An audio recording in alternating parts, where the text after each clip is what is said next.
Hey there, and welcome to another quick country history. Today, we're jumping into the incredible story of Ghana, from its powerful ancient kingdoms through a turbulent colonial era, all the way to its rise as a pillar of democracy in West Africa. All right, let's kick things off with a real head-scratcher. The modern country of Ghana is named after this legendary ancient empire, but that empire wasn't actually located where Ghana is today. Not even close. So, how on earth did that happen? Let's figure it out. So, here's how we're going to break it down. We'll start with the powerful pre-colonial kingdoms. Then we'll cover the arrival of Europeans on what they dubbed the Gold Coast. After that, we'll see the rise of British rule, the fight for independence, and finally, the story of how the modern Republic of Ghana was forged. All right, first up, the ancient kingdoms of gold. Long before any Europeans set foot in this region, the land we now call Ghana was home to some incredibly sophisticated and powerful states, built on culture, trade, and just immense wealth. So to get back to that puzzle we started with, the legendary ancient Ghana Empire, famous for dominating the trans-Saharan gold trade, was actually centered way up to the northwest of modern Ghana. So when independence came in 1957, the new nation's leaders chose the name Ghana to honor that powerful African legacy, to connect their new country to a glorious golden past. Now, inside the borders of modern Ghana, some serious powers were rising. Way back in the 11th century, you had the Kingdom of Debon in the north. Around the same time, the Akan people founded the Bono state, a major hub for gold.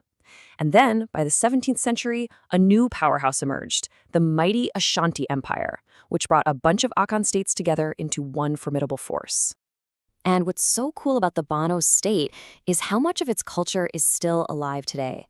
It's really seen as the cradle of Akan culture. So many of the symbols we associate with Ghana, the royal stools and umbrellas, that iconic kente cloth, the incredible gold work, all of it has roots right here, all funded by the wealth from the gold trade.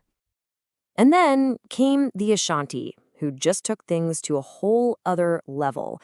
Through smart military tactics and clever politics, they built a highly organized empire. We're not talking about a loose collection of towns. This was a centralized state with an impressive government, all run from their capital, Kumasi. Now, you can't talk about the Ashanti without talking about the Golden Stool. And this is way more than just a throne. The story goes that it was brought down from the heavens itself and given to the first king. It's believed to hold the very soul of the Ashanti nation. It's so sacred that nobody, not even the king, ever sits on it. Okay, now the story takes a major turn. We're entering the era of the European Gold Coast. The arrival of traders from Europe would change everything, bringing new business, sure, but also bringing absolute catastrophe. The first Europeans to show up were the Portuguese, back in 1471, and they were pretty direct about what they were after. They found a place with a ton of gold, and they named it the Gold Coast. That name would stick for almost 500 years. At first, the trade was all about things like gold and ivory, and in a really complex twist, the local Akan states even bought enslaved people from the Portuguese for their own labor needs. But over time, the focus shifted, dramatically and tragically. The entire region's economy was rewired to become a massive hub for the transatlantic slave trade, a change that completely transformed local societies. So to guard all this valuable trade from their rivals, the different European powers went on a building frenzy. Along just this one stretch of coastline, they built over 30 forts and castles. I mean, just let that sink in for a second.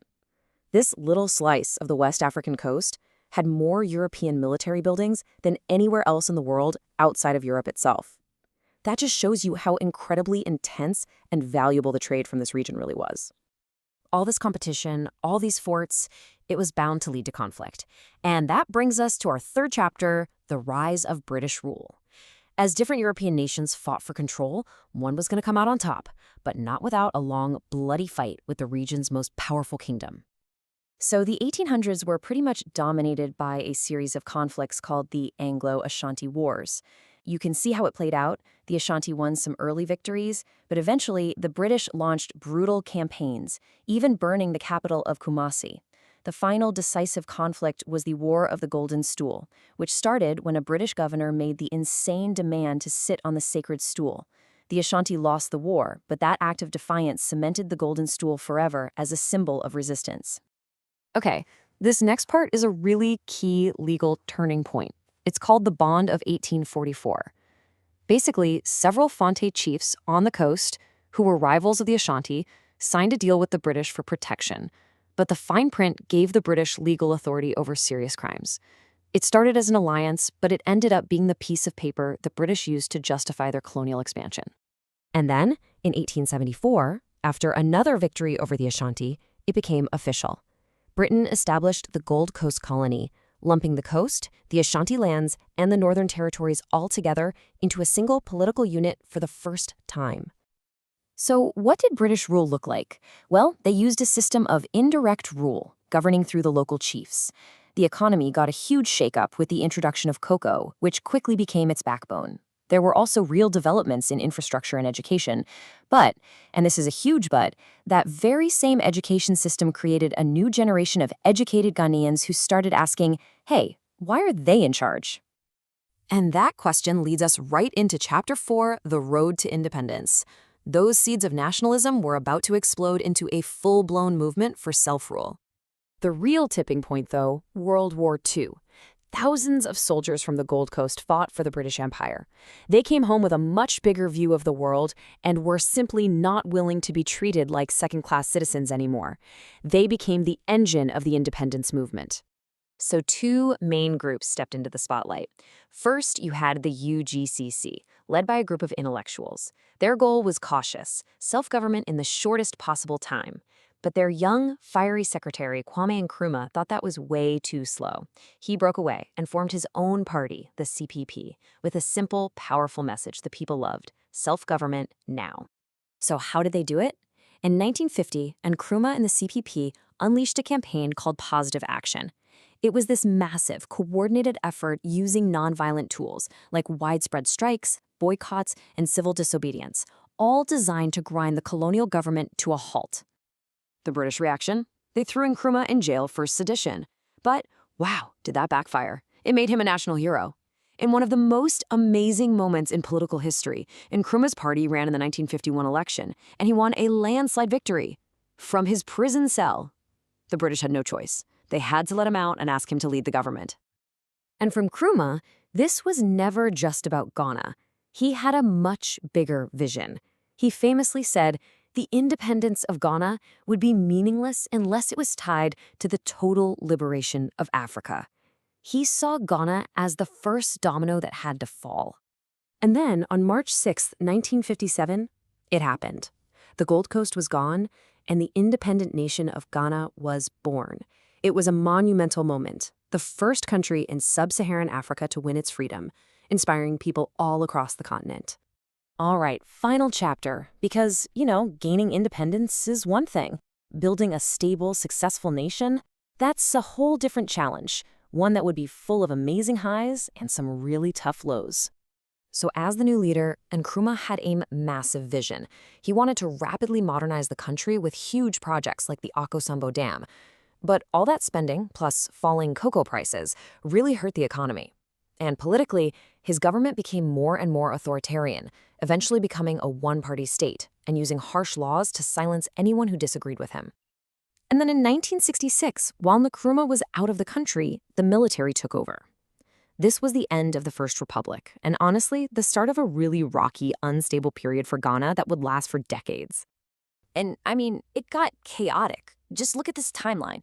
For the next 15 years or so, Ghana just bounced back and forth between military coups and brief civilian governments.